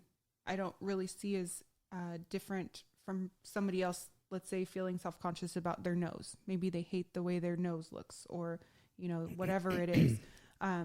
So now that I've actually gone through my experience and living with my skin and my body the way it is now, it's something that bothers me every day. You know, it's a huge thing. So I kind of have flipped my feelings on that, because at the same time I'm like, you know what, if you feel like something on your face is you're not happy with, or you want to do a cosmetic surgery because that's something you can't change your nose, you know, you can't, right. You know, that's not something you can work out. If you want to physically change it because you hate to see that every day in the mirror, Yep. I don't think that's really wrong either. But I do think there's that line of where people get obsessed with the surgery, and then I wonder, you know, who are these doctors that are saying like, yeah, you know, you look really fucking scary, but we're still going to go ahead and do these surgeries. At the end of the day, they're getting paid. I think that's kind of the fine line where it's like, oh, I agree. You know, 100%. yeah. Like, okay, you know, you want a nose job, let's fix up your nose, but this is your, you know, 45th facial surgery. At what point do you say, okay, this is more of like you need to maybe do some therapy, figure stuff out before you decide. Gotta learn to love yourself, baby girl. Yeah, because at that point, you know, it's a little scary. And that's also something I've thought about too, is what if I get addicted to the surgeries? You know, I don't think I will. Yeah. I've done a lot of thinking on that, because I've kind of, the way I've thought of things is, you know, I know I'm not going to have a quote unquote perfect body. You know, I don't know. The doctors are amazing these days. Maybe we'll see. The amount of weight you lost, I'm looking forward to it. Yeah, me too. Hopefully your man don't get upset, but I'm looking forward to seeing the after. I'm looking forward to the afters, bro. Don't worry, there'll be plenty of before and afters. But yeah, I mean, I like, I'm okay now. You know, I'm like, okay, I'm going to have stretch marks. I'm going to have cellulite. I'm not going to be, you know, a size 2. That's not what I want. You know, for me, it's just now I'm at this point where I've lost the weight. I'm pretty much at, you know, I'm happy with my weight now. My goal ultimately is to lose maybe like 20 more pounds or so fat, and then just focus on building muscle, because I want to be strong. I don't want to be skinny. I want to be strong. And then just get rid of the excess skin, and that's it. You know, even like when I did my consultation with the doctor, he was saying, was recommending implants, which I'm not really excited about because it's never appealed to me. I've accepted that I've always had small boobs anyways, so that's not an issue for me. But just depending on how it, you know, if I do a lift or I do implants, whatever. Get the boobs, girl. I'm probably going to. If you're gonna do it, you might as well. But they're gonna be little baby boobs. But little babies, because I don't know. I don't personally, am not a fan of big boobs or implants. Like I don't like that look. But I just want get a good C cup or something, you know, a D cup. Something normal. I don't want to look like. I just want to look normal. On your body, a good D cup would be fine too. You know? I don't know. That's a little pushing it for me. You'd be surprised. I think. Whatever. I guess we'll see. We'll see. I'm looking forward to seeing the before and afters. Not from a pervert perspective at all, but just because I've seen your transformation. Yeah. You know what I mean? Like it's gonna be amazing. And women like you, again, to me, this plastic surgery aspect is amazing. I'm glad it's crazy what they can do. I'm glad we can do that today. You know what I mean? Yeah. I'm glad we can do that today. You know, and so I'm looking forward to seeing where it goes. It's pretty soon or no? No, I'm in the saving stage, because I found the doctor that I want to go to. That's like, you know, a lot of people are like, just go to TJ, whatever, blah, blah, blah. But one, I know for what I need to do, it's a huge undertaking. So I don't want to be that far from home. Right. And I was going more off of results than cost. For me, it's like, yes, I know plastic surgery is going to be expensive no matter what, but I did find the doctor that I want to go to. I love his results. I did a consultation with him. I spoke with him for over an hour on the phone. He walked through. That was a interesting experience too, because you have to send photos over. So I had to have my sister take naked photos of me. Your sister's probably tired of taking naked photos of you. She's like, bitch, I don't want to take any more pictures of you. Again, Jesus Christ. But no, so you have to take, you know, pictures from all sides with your arms out and everything so they could see everything. And that was really hard for me still, you know. Right. So I was like, oh God. So we did that, sent the pictures, and then he did, you know, he did markings on there of where the skin would be removed, what his plan was. So we talked, and just like, I fell in love with him instantly. I just got this gut feeling. I was like, I want this guy to do my surgeries. Yeah. And so did that, got the estimates and everything. Super fucking expensive. I bet, especially in America. Yeah, and he's in Beverly Hills. So. Oh, so you're going for you're going for like the fucking botched doctor episodes. No, I'm just kidding. No. Have you ever seen that show? That show's crazy. Yeah, that's crazy. I don't want that to be me. Nah, I'm sure those are really one-off cases. I'm just kidding, by the way. I'm sure you. I'm not worried about. That was one of the things too where I've looked and seen, and what I was most impressed with was his before and afters, and for me also, kind of going back to that ENT doctor who was a total dick to me. The fact that this doctor took the time to speak with me about my photos, went in depth with me, answered any of my questions. Didn't feel like I was just another number to him when I'm not even guaranteed to be a patient of his. Right.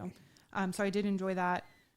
So yeah, now I'm just kind of saving, trying to figure out how I'm going to finance it because it's a lot of money. It's expensive, man. Really fucking expensive. And I wish I would have thought of it, a few years ago and started saving for it, but I didn't know at that time what my body was going to look like. Insurance doesn't cover none of it, huh? They said you can in some cases, just depending, but it's really comes down to whoever's looking at the claim. Like the lady that I talked to at the office was like, I've seen people who I thought 100% they would approve the claim to get covered and they don't, and vice versa. Interesting. So yeah, it sucks, but I'm going to try to see, I talked to my physical or my primary doctor, and he's like, if there's anything I can write for you to help you out, I'm going to try. I'm going to file claims. I'm going to bitch about it. I'm going to appeal the claims and see, because my goal on that is, since they said all my medical records say I was sick because of my weight. So I want to say, this surgery is because of my sickness. So I feel like that's reason to be covered. And this loose skin is the result of that surgery I had to help with my health. So we'll see. I'll cross that bridge when I get there. Good luck. I hope they can figure that out for you. You know what I mean? Because, again, I've been critical of plastic surgery because it's getting out of hand, in my opinion. I agree. Yeah, it's definitely getting out of hand, in my opinion. But it's like trendy now, which is weird. Yeah, it's trendy now. You don't like that? Just have a surgery. Yeah, it's so weird to me. I'm like, God, man, I just want women to love themselves more. That's my biggest thing that has been on my mind lately for some reason. I don't know why, but it's like, dude, I look at women, I'm like, God, love yourself, like just fucking love yourself. Like, us men do not care. It's you that has to learn to love yourself, And it's, the last few years has really been an eye opener for me, and I've come such a long way too. I'm definitely not there where I want to be, but I can actually look at myself and feel good about myself, and kind of similar to what we were talking about earlier, where it's like that line of confidence versus cockiness and being full of myself. And, I don't feel that way at all. I feel grateful that I've come this far and that I'm healthier than I was. But it's definitely a cool feeling to be able to enjoy getting dressed, to try on different outfits, to feel pretty, that's something I never really felt before, and that's part of the thing where I think a lot of people you see on social media where they start losing weight, and then people start saying, oh, now you're posting pictures in your underwear and this and that. But I see both sides of it, but at the same time, I've spent my entire life covered up because I didn't like the way I looked, right? So it's like, if I want to wear, a bralette or something and post a picture about it, I'm like, I feel good, Right. And it's just the beginning too. Post surgery, I can't wait to see how you feel and how you look and how you're going to feel about yourself. I'm super excited for that, to be honest. Yeah. I'm really excited to see that happen for you. You know what I mean? And I'm about to start GoFundMe for you. Yeah. That'd be awesome. I've been researching ways because, how much money are we talking? Well, I need to have multiple surgeries, but the first surgery I want to have is a full, tummy tuck lift. So they basically cut in the front all the way across, and then in the back too. And then I need to do a thigh lift too. So they cut from here to here and then remove the excess skin. And that's about 35 to 40,000. Jesus Christ. And then the second one I'm going to do is my arms. So the skin on my arms, and then on the back, because I have a lot of skin here, and then the boobs. And that one's about 30,000. So 60, 70,000. Jesus Christ. Which is a lot. And I know, I know I could research different doctors and you can go to Mexico and blah, blah, blah. But, at the end of the day, I'm looking for results that are going to make me happy and going with somebody that I trust. And Yeah. you know, because it's like, yeah, I could get a good deal, go somewhere else and find, you know, maybe decent results, or I have to get it fixed later or something, you know, but I'm going with, you know, God, these doctors are making a killing, a huh? shit ton. Yeah. So it's really expensive, but I mean, I'm obviously going to have to finance that. You know, so I'm figuring it out one way or another. It's not a matter of if, it's a matter of when, you know, and just figuring out how I'm going to make it happen. Oh, I know it's going to happen. I know you, I know your family, so I know it's going to happen. Yeah. I didn't come this far to give up, you know, I'm ready for it, but it's definitely, it's hard because I want it so bad. But it's not something you can just, you know, go pick up at the store. You gotta expensive. Yeah, you gotta plan it. So son of a bitch, it's a lot of money. I try to think of ways to raise that kind of money. I know. It's I was definitely shocked. I knew it was gonna be a lot of money, but you know, I just look at it as another obstacle that I'm gonna tackle one way or another. Oh, you'll get through it. Yeah. Totally get through it. So how was your how has this journey of yours affected like anxiety, depression? How has it affected mental health? I think mental health is a big part of this, and you know, kind of touched on it already. But how has it really affected you? Before, after, middle journey, maybe even after. Like, where do you see yourself getting? You know, you started off in a rough place, right? You're now kind of in the middle part of it, and then where do you see yourself mentally? You know, after you've taken care of everything, and now you're this hot chick on fucking Cabo San Lucas in the bikini. You know what I mean? Like, I wish. Like how? I mean, because I know that like, for me, the entire kind of roadmap along this kind of path of feeling, you know, really big and not good about yourself and that kind of stuff, and losing a bunch of weight and going through the stomach surgery and then plastic surgery to correct, you know, what you need to correct. Like, I feel like there's a whole sort of part of mental health tied to that when it comes to anxiety, depression, those kinds of things. I'm sure that has to be a big part of it. Definitely. I feel now a world away from where I was a couple years ago. I feel like a person now. Wow, that's deep. Yeah. I used to feel very, like, I feel like people see me now than before. I feel like a lot of people, when you look at someone who's overweight, you don't think of them as a person. But now I notice things. Fuck, I'm hating myself more now, man. Holy shit. You know, and I'm just a naturally very, like, I overthink things, but I feel like some of the biggest changes now is like people look at me and not through me like they did before. They recognize you. Right. It's like, just people are nicer to me. You know, people go out of their way. People stop and ask me for help. Whereas when I was heavier, no one really gave a shit, you know, and that's part of the thing with society where it's like, you know, it's a natural thing, I think, just in general, to treat better looking people better. But to experience that is an eye opener for sure. I don't think that, I feel like I'm still the same person. You know, I still have the same personality. I was just a lot shyer before and quiet. I think I hid it a lot. Well, I guess I know I hid it a lot, but not intentionally, because when people would tell me, you know, they'd be like, you don't seem like you were depressed or had anxiety. And I just remember from a very young age, always feeling stressed out about group situations. I didn't like when multiple people were looking at me, you know, speaking in front of people, all that type of stuff stressed me out. So now I feel appreciated, you know, to feel like a human, you know, and I feel like when people are looking at me, it's not like, oh, there's that big, huge girl, you know, it's just like, that's Elizabeth. Like, I have an identity. Almost. Yeah. Which is things that people take for granted every day, you know, like being able to go to the beach in a bikini, or, you know, like I told you earlier, me being able to go out and wear a tank top with no sleeves. Like, I never used to do that. I would always wear multiple jackets, or I'd wear sleeves, or, you know, because I didn't want my arms to show. The simple things that people take for granted, right? Yeah. You know, we're going somewhere, flying on an airplane. Those damn seats are so small. Oh, dude. Fuck, dude, those seats suck. Yeah. I mean, just in general, they're still fucking tiny. They're tiny seats anyhow, no matter what. You know what I mean? But even when I was skinny, I fly on airplanes, like, fuck this chair. Yeah. They're so uncomfortable, sucks, you know? But I think of all the things in my life that I didn't do because I was so wrapped up in myself and my image. So I feel a lot better now. You know, I feel freer for sure. And I think that's definitely like, I can only see it getting better when I have my surgery, because even now with the loose skin, it feels like I'm wearing a fat suit every day that I can't shake off. And that's what's frustrating. That's interesting. I've never heard that before. Yeah.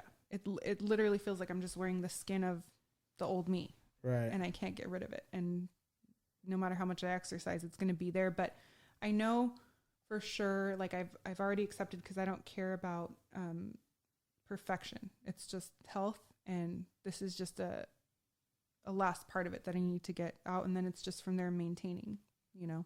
But I know. You need to find a way to make money to get that skin off of you. I know. I got to figure out something. I will. It's definitely been like, I've been obsessed with it the last. I wish people that are listening to this could sit here and see what I'm seeing in this woman. And she really needs this off of her. Mm-hmm. It's like a black cloud that's permanent. Yeah. And we're going to find a way to make that happen somehow. That'd be awesome. Yeah. I always think too, I'm like, yeah, you know, you have this idiot who put Gorilla Glue in her hair, and people are like, let me donate money to help you with that. And I'm like, $100,000. There's people out there who need help for things that are actual good things, you know, right. But it is what it is. But you know, at the same time, as much as I dislike the loose skin, it still is a good reminder. And my sister tells me this all the time, and I'm thankful. She's like, it tells you how far you've come. I was just going to say that. You've come such a far way. And I won't forget that. You know, I know where I came from. I don't see myself. I still see myself as the old Elizabeth. Yeah. And now I just think it's more of having that confidence and learning how to stand up tall and be happy. Like, we had a Halloween party, and I didn't even realize it, but I guess I was like standing, like, you know, arms crossed and like, you know, being all shoulders shrugged. And my friend Cher, love her, she's like, put your arms down. She's like, stand up straight. She's like, you look beautiful. And I was like, huh? Like, I didn't know, you know, I didn't realize I was doing it. And now you do feel that once I do feel that, you know, I am proud of how far I've come. It's a huge thing to like stand up tall and feel good about yourself. You got me turned up over here. God damn some Kleenex. But yeah, that's definitely an eye opener. So I agree with you when you say you feel bad for women, and I do too. And it's not easy. Yeah, there's got to be, we can figure this out somehow. Well, I'm sure people are going to listen to this and be like, I want to donate to this woman's cause. I mean, no, seriously, like, if you guys can look across the table from what I'm looking at, she's a beautiful woman. She's an awesome person. And I've watched her struggle. I pay attention day in, day out. And I know there's some days where like, you're like, fuck yeah, I'm ready for the day. And there's some days where you share very intimate details where you're like, today sucked, man. It's not good, and I don't feel good. And, you know, there's been times where you're like, I don't feel good about myself. And like, I've watched that day in and day out. And it's a really intimate thing you're sharing with people. And I think people could really connect to this, you know, if they really follow and pay attention to your journey. And I think there's a lot of women out there who, and men too, because I'm sure there's women. I mean, I'm a fat piece of shit, but I'm not doing surgery. I'm not doing surgery. Like, girl, you're gonna love me with my belly or not? Love it, you know what I mean? or not? You know what I mean? But that's me. But there's a lot of women out there, I'm sure, that will be able to absolutely resonate with kind of how you're feeling, your journey. And it's easier to connect with people through social media, because nowadays you wouldn't just walk up to somebody on the street and start talking to people. Now, you know, and that's one of the things too. Like I said earlier, I didn't anticipate ever sharing a lot of the pictures I've showed. I never thought I'd be posting a picture in my underwear on my Instagram with loose skin and everything. With my loose skin and everything. And now I was just kind of like, well, I'm like, I remember the first couple times I posted stuff, I'd send it to my sister, and I'm like, oh my God, I want to post this, but I'm scared, you know, and I don't even know what I was scared about. I could, like, who cares what the hell people think? But I was like, I want to share it. I want to be able to look back on it. And even, you know, a few years ago, I made myself take pictures, because I was like, no matter what the number says on the scale, you're not going to physically see those changes until you see them side by side. Right. And I'm so thankful that I did. And my sister was like, fuck yeah, just share it, you know, put it out there. And she was ready to kick anyone's ass. We should have your sister on the podcast too. She probably would have been fun. Dropping F-bombs. I've been dropping F-bombs on her. Yeah. She would have fit right in. Yeah. You know? No, I've been really grateful for her support, family support. And now even just sharing that I did have the surgery, feels like a big weight lifted off my shoulders. It wasn't like a big secret. I mean, it was a secret, but it just felt good to share because now I could connect with people who have had it. You know, I've had a couple people message me personally. They're like, oh, I had that surgery, or I'm going to have that surgery. And I'm like, that's awesome. Like, I want to support you. You know, I want to talk to people, learn more and share and see what happens. Super cool. So what would be your, like your long-term goal? Like what would you consider success? Like when will you be happy? You know, I kind of feel like I'm already there. I'm happy. You're happy now. You know, aside from the, you know, bad days here or there. Wait, stop there. That's amazing, right? Yeah. So the surgery is just a plus, right? You already feel full. I do. You've done the work to make yourself feel full and loved and to love yourself, right? Mm-hmm. So that's everything, right? Pretty much. So the surgery is just a plus. It's just the icing on the cake. Oh, yeah. Man. I mean, I love that. I'm happy. You know, like I said, for me, a big thing of feeling like a human was a big changing point for me. You know, where I actually... Baby girl, you're a human. We're going to talk about how I know her, by the way. Yes. In a few minutes. And that's why she's absolutely human. And I'm proud of you. So, sorry. Thank you. Yeah, but being able to feel that, like, I feel happy. You know, now it's just more of, I feel like I've achieved what I wanted, and it's just fine tuning now. Right. Anything else is just, you know, I'm healthy, got to get rid of the skin, and then from there it's just maintaining and enjoying all the things that I didn't do before that my weight held me back with. It's all icing on the cake. Yeah, you know, and just being able to, I realized how much I hid behind my weight and how shy I was and reserved, and I just think of so much that I kept from myself, you know, and I'm like, okay, now I'm 34. Now it's like, I want to meet people. I want to talk to people. I want to share stories. I just, you know, want to spread that. You look 22. Thank you. I thought she was in her 20s, by the way. Nope. You feel really old. So let's talk about how we know each other. He stalked me on Instagram. Shut up. You swear. Sliding into my DMs. You swear. But we did meet on Instagram. Mm-hmm. And what's crazy is like we just started chatting, bullshitting, whatever. Yeah. I don't remember if I found you or probably from the memes or something. Probably from the memes. I don't even know. But I'm addicted to memes.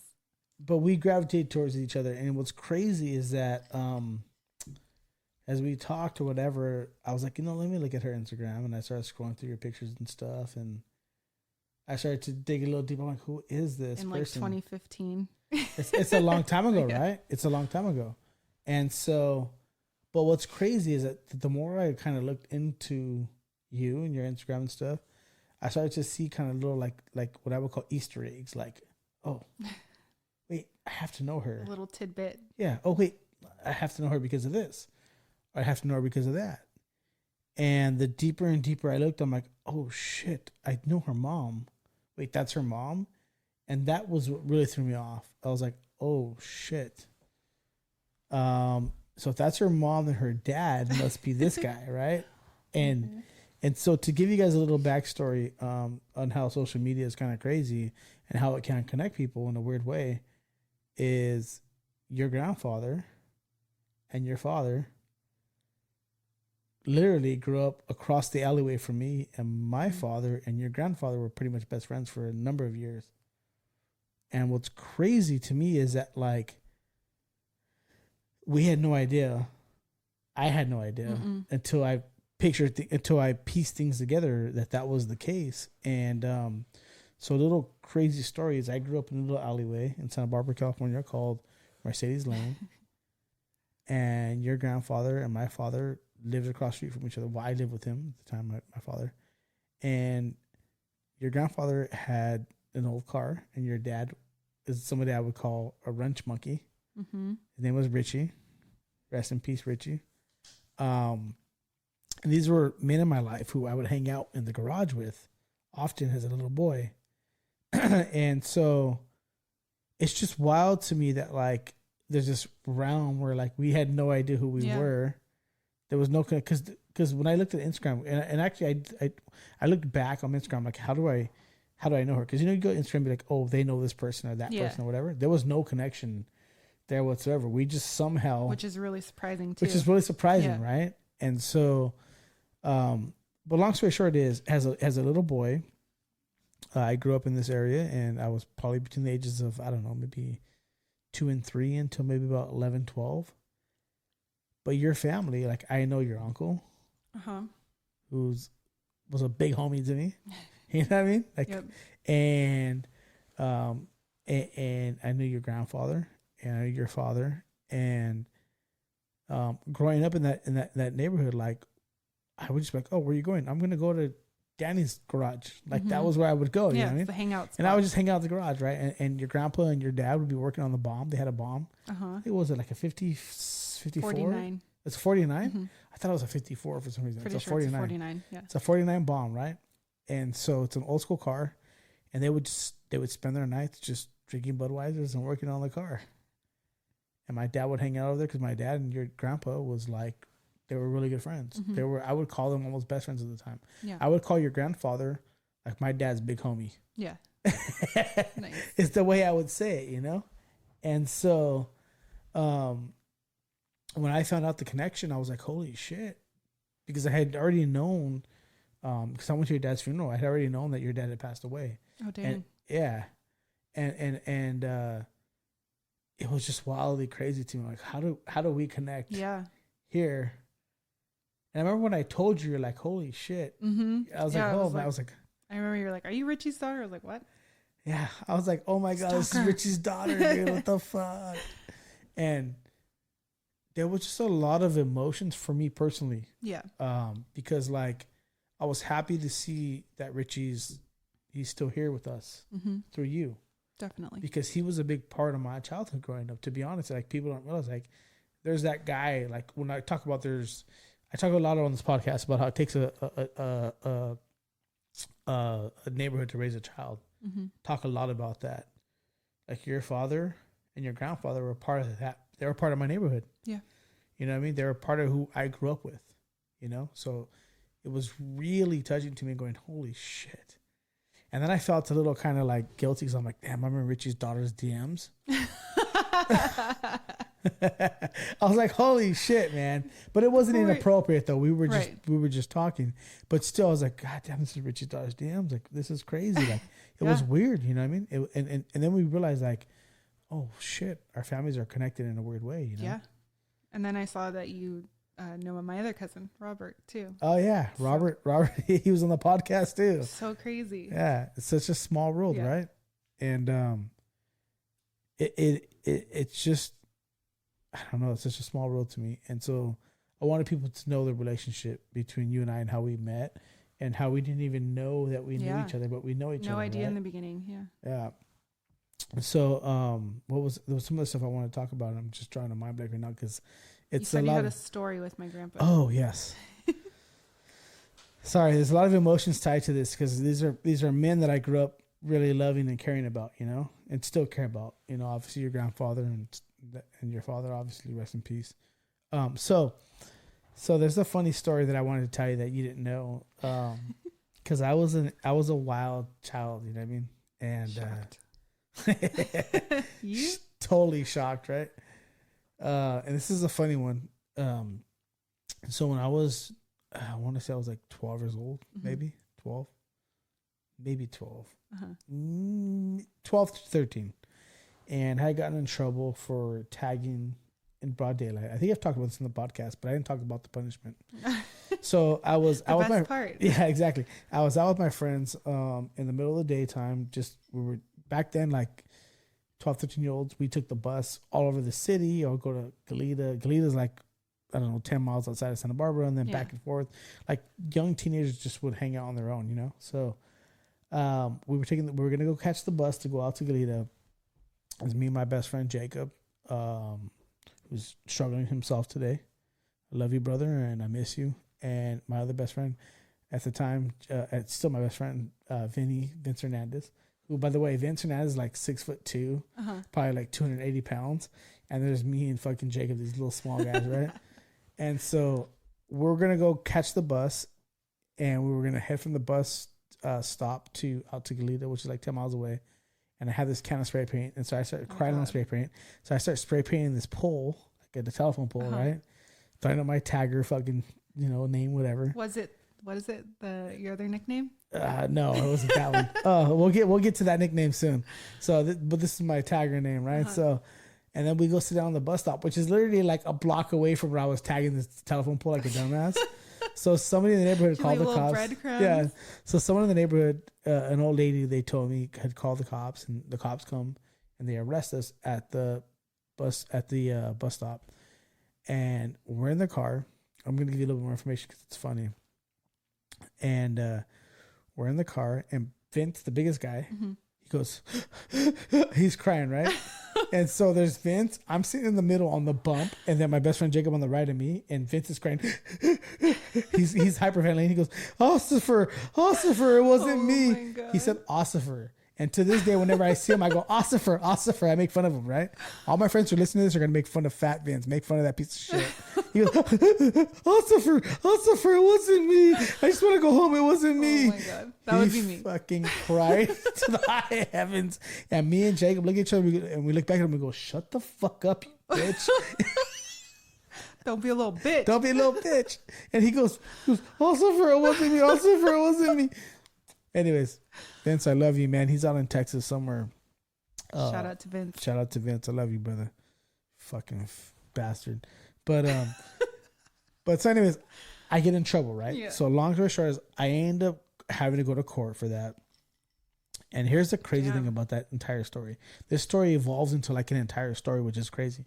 So I get arrested with Vince, my best friend. Vince is my best friend Jacob, and myself, right? I go to court. When I go to court, there was a teen court. It was called teen court back then. And so when I go to court, when you go to teen court, you have a jury of your peers, which are teens that have already been in trouble. When I go to court for this, I go face the judge, right? It's my mom has to be there, obviously, right? She's a single mom. So it's my mom, me, and a lawyer. And then you have a judge, and then a teen jury. And I look across the jury, and I look in the stand, and it's my best friend in the jury, Jacob, and his mom in the stand. And my mom looks at me, she goes, "You bitch!" And my mom looks at me like, "You, how? Like she thinks I arranged this, you know?" I'm like, "Mom, I didn't arrange this. I had no idea he's in a teen court." So the judge goes, "Here's a recommendation." The recommendation was like, seriously, like, I want to say like 6 months of like community service, like it was a shitload of fucking community service. He goes, "This is the low level and the high level. What you can offer him. I recommend the high level." This kid was tagging in the middle of the daytime. Fuck him, pretty much. That's what the judge said, you know. So it goes to the jury, and it wasn't like official. It was like a kid shit, you know what I mean? Yeah. So like the jury was like you could see the jurying, whatever you would call it, deliberating, right? And so I could see my friend Jacob going, and you could see these two white kids in the jury that were like crazy, like. They're probably Hell's Angels today. Like these guys were like crazy white guys, you know? And they were like, "Give him the fucking book. Fuck him." My God. You could see the look on their face, you know? And my homie Jay goes, "Nah, fuck that fool. That's my homie. You're giving him like 40 hours, the lowest you can give him, you know?" And I remember like going, "Oh, damn." I remember looking at my friend. My friend goes, "I got you, bro." Yeah. Like the look on his face, you know? It's my best friend in the world, you know what I mean? Like, how are you on my jury, bro? What the fuck? So, long story short is they ended up giving me 40 hours of community service. The high end was like 500 and some hours down to 40. And so, thank God you got the 40. So when we walked out of the court, true story, my mom walked out of the court. She grabs me by the ear and pinches it like a kid. You know, beat your mother. I go, what's this? She goes, "Wait, why is your fucking friend in your chair?" I was like, "Dude, I don't know why he was there." Just got lucky. So I call him up and he goes, "Bro, that was pure luck." And I was like, insane, right? Yeah. So my best friend's in my jury. He gives me the least amount of sentence, right? But the least amount is still 40 hours of work. At like 12 years old, 40 hours of work is ever. That's like forever. That's forever, right? The rest of your life. By the way, they gave me 40 hours of community service. In Santa Barbara at the time, and I think I might still have that record, there was no children at that time that had been assigned to what they call SWAP duty in Santa Barbara. SWAP duty is basically the guys you see cleaning up shit on the freeways and fucking orange jumpsuits and whatever else. You know what I mean? Like, so like I was a SWAPie, right? So when I showed up to do my community service, and I did in the summertime, it was the next summer, I walk into the city of Santa Barbara, which by the way, your grandfather ran at the time. Mm-hmm. Remember, keep in mind, you guys, her grandfather was my dad's best friend for many years. You can't make this shit up. I cannot make this shit up. This is an absolute story. So I walk into the city of Santa Barbara where all the swappies go, and then they get assigned their work, and then they get pulled into these trucks that take them out to do their work. And I walk in, and they hand me a fucking swappy vest, and I'm like 12 years old, this little kid, and I put it on. It's like down to my knees, right? I'm like this fat little kid. And I'm walking across the yard going, I got to go to work. Fuck. You know, and I'm walking across the yard and I hear your grandfather scream out my name. And he doesn't scream my name. He screams out my nickname, which I'm not going to say today because it's fucking terribly embarrassing. I almost said it earlier. Yes. It's like, He screams it out at the top of his lung. And I'm like, fuck. Because the one thing I knew is that like, I knew he, by the way, he was in charge of the entire city. Like at that moment, you know what I mean? Like, so he was the highest guy. He was running that shit. He was the highest guy running the city. When I say the city, I'm talking about like trucks, maintenance, all that shit. He was the highest person at that moment. You know what I mean? And so I'm like, and I knew he worked there, and I was just trying to tiptoe to my truck without him seeing me, right? And he screams out at the top of his lungs. I'm like, fuck. Busted. And I felt shame just fall through my soul. And I was like, God damn it, I got caught. And so I look over, he goes, get over here. Because he saw the swappies uniform on me. And I'm not 12. I'm like maybe 13 at the time, maybe. Yeah. And I walk over to him and he goes, what are you doing here? This is my dad's best friend, my neighbor, right? And I said, I'm here because of, I got in trouble. And he goes, ay, pendejo. And he goes, come here. And I said, what's up? He goes, come here with me in the office. And again, he had the office. Again, he was the highest person in the city of Santa Barbara, right? Office. Just come here. And I sit down and he tells whatever. He goes, go ahead, leave. The person that was driving the truck, right? With all the adults. It was all adults. I was a little kid. Yeah. And he goes, what's up? And I told him my story. He goes, pendejo. So then he gets on the radio. He goes, Teresa. Who Teresa was, and this people are going to listen to the podcast, Santa Barbara, they're going to laugh. But she was like a butch dyke lesbian that all of us knew. Though, like she was like family to all of us. And she goes, get over here. And she would go around the city at the time and she would clean up all the graffiti. And she goes, Teresa, guess who I have here? She goes, who? She tells him who. She goes, she goes, come pick his ass up, put him in the truck and make him clean the bridges. Yeah. So I had to go around for that week.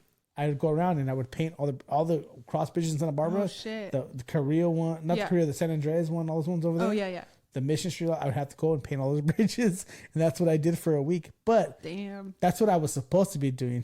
But no, she drove me around. We would go get food and just bullshit. So I got hooked up by your grandfather, which is a crazy story. Like I'll never forget. I'll never forget walking, like just tippy toe and going, yeah, I'm not going to get caught. He hasn't caught me. He hasn't caught me yet. He's caught me. And then just to scream my name. He just knew. And he was like, oh, fuck, what are you doing here? I was like, oh, man. And they still let you off easy. They still let me off easy. But it was love, man. Family love, you know? Family love. You got super fucking lucky. I got really lucky. That was hard work. Well, actually, you know what I didn't say, actually, is I take that back. So there was one day where she didn't come into work. You actually had to work that day? And I actually had to work. and there's a park called Mackenzie Park in Santa Barbara. And we had to trim all the trees. And I was like, literally, there was a bunch of grown-ass men. Like, I'm talking like 30, 40-year-old men. Yeah. And then like a 13-year-old boy doing swappy work, like literally clearing bushes and trees. And I remember the dude who was driving that truck, because they would take you like you were in jail. Like you would be put in a truck. Yeah. And you would have this uniform on, and then they would let you out, and they'd be like, here's your fucking, they would write it off. Here's your tool. Here's your tool. Here's your tool. And you were like, God damn, like it was some shit out of some movie. And you got shackles on your ankles. One of the 5 days, actually, it was the second day I had to work, and I was like, God damn. And I remember the guy going, what are you doing here? I was like, I don't know. I'm not even an adult. He's like, why is there a 13-year-old kid on my fucking crew? Kid we picked up on the side. Like, yeah. But so anyways, I'll never forget your grandfather and your pops and your family. And damn, it's crazy. It's a wild story. You know, that was a crazy time in my life because I was a really misguided child. You know, like at that point, my dad and my mom had already split up. My stepdad hadn't came into my life yet, but I was a really misguided, broken child. You know, and I was doing crazy shit. Yeah. You know, but your grandfather, man, I'll never forget that shit. That's too funny. And when he screamed my fucking nickname, I'm like, oh, shit. It was like fear in my soul. I'm like, oh, my shit. God, what are you doing? Why are you here? Why? Are you? And then I found out years later that up until that moment, I was the youngest swappie ever because that was a program meant for adults, not for kids. So he didn't even know. He's like, how did you end up here? Yeah. I was like, I don't know. They gave me a community service, bro. I'm here. He's like, what the fuck? Damn. So I was cleaning like bridges and painting graffiti off of walls and shit when I was like 13 years old. Damn. Crazy time. Did you ever do more graffiti after that? Yeah. But then I stopped. No, I actually stopped very quickly after that. That was a big wake up call. Yeah. Because to be frank, the second day when I actually had to work and I saw grown men, like 30, 40-year-old men doing shit, I was like, what the fuck am I doing here? Like, why am I doing this? You didn't want to be that. Yeah, I was like, these are the guys I don't want to be in my life. Like, why would I want to be this ever? Like, and the look on this guy's face, because like when it comes to lunchtime, when it was like lunchtime, they'd be like, "Hey, yo, here's a bag lunch, and here's your milk and your whatever." And I remember your little dino nuggets. Yeah, Here you go. No, I didn't get no dino nuggets. We got like a bologna sandwich and like some warm ass milk. But like, I remember like when I actually had to work, when I wasn't with Teresa, when I actually had to work, like, or Teresa, we'll call her. That's an American way of saying it. Teresa. When they gave us the lunch, that was when I got really fucking judgmental. I was like, dude, I'm not gonna eat like my this. Future right I'm here. like, fuck this shit, dude. I don't want to eat bologna sandwiches. And a warm milk? What the fuck, dude? I'm over it, bro. Yeah, I was over it. But sometimes, it's good to have. You need those eye-opening situations. Yeah. I think for me, that was when I went to that doctor. I will never forget him, and that was just. I was so humiliated, so hurt, and I was like, I got to change some shit. I mean, it didn't happen for a little while, but so much in a better place. Yeah. Shit like that needs to happen to people sometimes for you to realize. Direction is everything. You know what I mean? So. Yeah. And look where you ended up now. You're successful, in a good place. Could just as easily go the other way. Absolutely. I talk about that often, and it's all about nature versus nurture. So like your or rather direction and community raising kids. Your grandfather was that for me. Like it was like he was like, "Ah, you stupid, you don't belong here." You know what I mean? Yeah. But he wanted me to work still, but just not to be part of it. He wanted me to know that, hey, you're gonna have to work still, but you're not gonna be part of that group of people who work. Right. But your ass is gonna learn something. Yeah, you need to figure some shit out. You're gonna figure some shit out. You know what I mean? Yeah. And maybe now looking back, maybe I would love to talk to him. Maybe that one day he gave me on purpose. Get him on the podcast. Exactly. Figueroa reunion. Exactly.